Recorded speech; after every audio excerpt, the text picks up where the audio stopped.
Hey gang, it's JC, and this is the Daily Dose for Tuesday, January 4th, 2011, a cooperative venture with Mind Active in beautiful downtown Brentwood. If you're not working with Mind Active, you ought to be. They're doing this website. They've been doing it now for 10 months, 11 months, something like that. We started back in March of last year. They have taken over the KTRS website, jc'sdailydose.com, and they can do great stuff for you. Give them a call in Brentwood. Again, the outfit is called Mind Active, and they do a great job. By the way, speaking of Mind Active, my buddy Phil, who is the head guy over there, and Jimmy, who does a lot of work for this website, jc'sdailydose.com, I got to tell you about this little guy right here. You see that? That crashed over the weekend, and I'm telling you, it's like your car stopping. Your car stops, your life stops. We've become so completely reliant and dependent upon computers. Now, if the son of a bitch breaks, you're screwed. And that was the thing erased all of my contacts. Now, I'm not real good at computers. I don't really know what I'm doing, and I'm also not real good on things like backing up, even though I do have an external hard drive. But the last time I backed up my contacts list was in 2009. So suffice it to say that if you have changed your number, or if I've met you or done business with you between the middle of 2009 and now, you probably need to send me your contact information again, because it's out in cyberspace somewhere. But we got the darn thing running again, got the hard drive reinstalled. You know, I have a very good friend, Everett, who says, you know, I always ask him, I go, what's better? I might be having to buy a new computer. And I always say, what's better, to own a laptop or a desktop? And Everett always says, oh, definitely a laptop. And I say, why? He says, because they're easier to throw. So that should tell you everything you need to know about that. All right, what do we got here? Thanks to Kevin O'Leary from O'Leary's Pub down there in Sunset Hills, one of the businesses that was right at ground zero there when the tornado hit on Friday. Kevin is trying to get his place back open by Friday, and if you're in the neighborhood, and it is open by Friday, we'll let you know on the Big 550 KTRS. You should go down there and support those guys and all those other businesses. I mean, the economy has been so rough on small business owners in the first place, and now you get this on top of it. So we're going to try to help those guys out and help all those other people out down there. We've still got some things in the works regarding all of that. National show business news. You know, you're getting old when you look and you realize that Macaulay Culkin, the little kid from the Home Alone movies, is 30. And he's been dating Mila Kunis. How old is she? She's 27 and he's 30, and they just broke up after like an 8-year relationship. Actually, you know, Mila Kunis didn't really mean to leave Macaulay Culkin. She just left for a vacation and forgot that he was forgot he was at home. I tried to make that work, but I wasn't going to get. Oh, everybody liked that Katy Perry picture yesterday, as we told you, and it's still on eye candy. It's right below what you're looking at right now. But you know, Russell Brand, her husband, took this picture of her without makeup on. And you would not even know it was the same person. That's how much makeup she has on. You know, Shania Twain is another one of those people you wouldn't even recognize without the makeup on. But this Katy Perry picture is unbelievable. And again, it's on eye candy. You can go look at it right now. We have some new eye candy for you today. We found videos of the best cat videos and the best dog videos from last year, put together in like a 90-second compilation each one. And they're on eye candy, again, right below what you're looking at right now, here at jc'sdailydose.com. British actor Peter Postlethwaite died over the weekend. That name probably means nothing to you, but he's been in everything. Do you know that Steven Spielberg once called Peter Postlethwaite the best actor in the world? Well, come on. All right, you should know this guy. If you saw his face, you'd go, oh, yeah, I know. He's 64 years old. He died from cancer. And he's been sick for the last couple of years, and he was still working. He made 3 movies last year while he was being treated for cancer. I mean, that's some balls there. He was in The Town and Inception last year. The Town is that Ben Affleck movie. It's a pretty good movie. Alien 3, In the Name of the Father with Daniel Day-Lewis. Amistad, that's where he hooked up with Spielberg. Also Jurassic Park. And also just fabulous in The Usual Suspects opposite Kevin Spacey, who, by the way, is going to be on, what is it, The Daily Show tonight? He's going to be on something. I'll look that up here in a minute. I may have that wrong. But anyhow, Peter Postlethwaite, dead at the age of 64. Just a fabulous, fabulous actor. All right, Paula Abdul gets her 3rd chance at a career. The first time, well, actually, the fourth, because you figure she was one of the Laker girls, so that was her big break. Then she had, a string of very successful singles and albums. And then, of course, her third shot was American Idol, and now she gets her own TV show, Live to Dance, on CBS. I don't think so, Paula, but let's see what happens.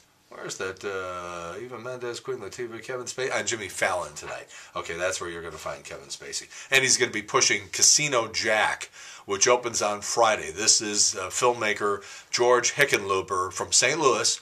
Wonderful guy, hard worker, and just a tragic story. Dies at the age of 47 about a month ago, and very labor-intensive movie to make, this movie, Casino Jack, about lobbyist Jack Abramoff, who just got out of jail, by the way.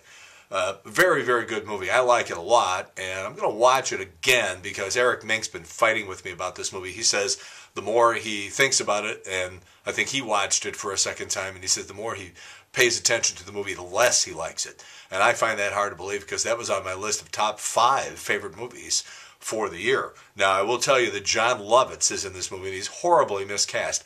I love Lovitz, and I think he's great in every comedic performance he's ever given. But he's in a dramatic role here, and I just think he's terribly, horribly miscast. But that's how good this movie is, because you can have like a big flaw like that, and the movie still just kills. So, again, Casino Jack, it's opening, I think it's at Plaza Frontenac or the Tivoli, or maybe both, this weekend. I recommend the movie. I think it's terrific.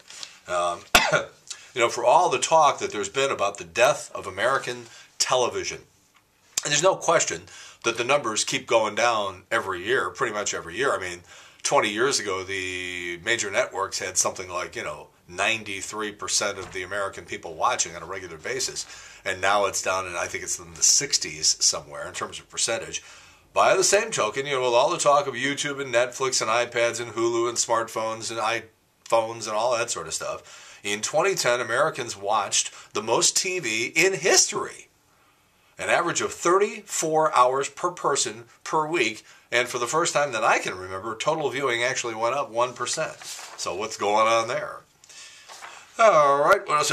This Rick Majerus thing. Did you see Rick Majerus? He's coaching a game, and he's on this. He's on the just a little bit out of bounds where coaches are, and he's running, yelling stuff to his players. Some guy falls on him, and it was like the sound of a Clydesdale going down. Majerus is not a small man, and he like messed up his knee or something, and we're watching to sort of see how that story turns out. Oh, flipping. Oh, yesterday we did the story about St. Louis making another list. And no, why would you have any reason to believe it was a good list? Maybe it's not as bad as gonorrhea or puppy mills or meth labs or the most violent city in America. But it's another one of those lists. And again, it's one of those ones we deserve. Nobody does anything about this stuff, and then you can't complain later. They say that LaGuardia is the ugliest airport in America, followed by JFK in New York, and you guessed it, we're number 3. Now, 3 years ago, I remember Mayor Slay, who I like, by the way, the mayor says, we got $100 million, we're going to redo Lambert International Airport, and it's going to be fabulous. And I remember looking at these artist renderings, and it was very, very impressive. And then, of course, the economy tanked, and a lot of things, sort of stopped. But I don't know where the 100 mil went, but it was just gone.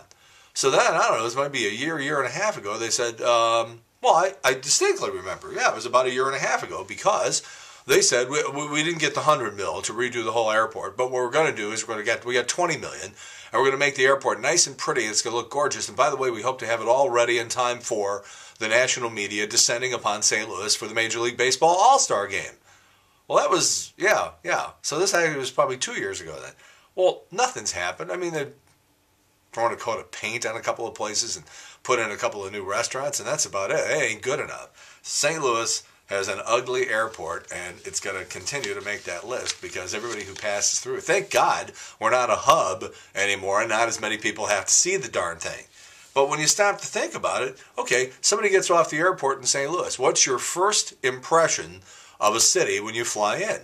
The airport. You fly into Phoenix, and you're like, whoa. This is pretty freaking cool. Phoenix is rocking. You get off the plane in St. Louis and you're like, what happened? So again, it's another one of those things that we have nobody to blame but ourselves. All right, on Wednesday's show we have the girls. On Thursday, professional comedian Joe Marlotti. And on Friday, Smash joins us. And if you would like to win some cool prizes and also get a little moment of fame, we do a thing on Friday called Mixtape Friday. And what you do is you send us your 5 favorite all-time songs. You don't have to send us the actual songs, you send us the list. Send us a little bit of information about yourself too, your name, where you're from, what do you do, that sort of stuff. And then what we do is we pick about a half a dozen of those every Friday, and we play them in mixtape format, and then we pull one of the entries out and somebody wins a cool prize, and Smash and I sort of talk about it, and Trish is there, we have a good time. So you can send that stuff to showgram@ktrs.com, showgram@ktrs.com. And you can also find us on Facebook. We got a thing called the Showgram with JC, and then mine is JC Corcoran on Facebook. So we got all that stuff going. We got some other cool stuff that we're going to be doing very, very soon here in the new year. Well, that's it. The Daily Dose for Tuesday, January 4th, 2011, a cooperative venture with Mind Active in beautiful downtown Brentwood. We talk to you every day from 10 until 1 on the Big 550 KTRS here in St. Louis. In the meantime, we've beaten this one to death. Have a good one. See you later. Bye.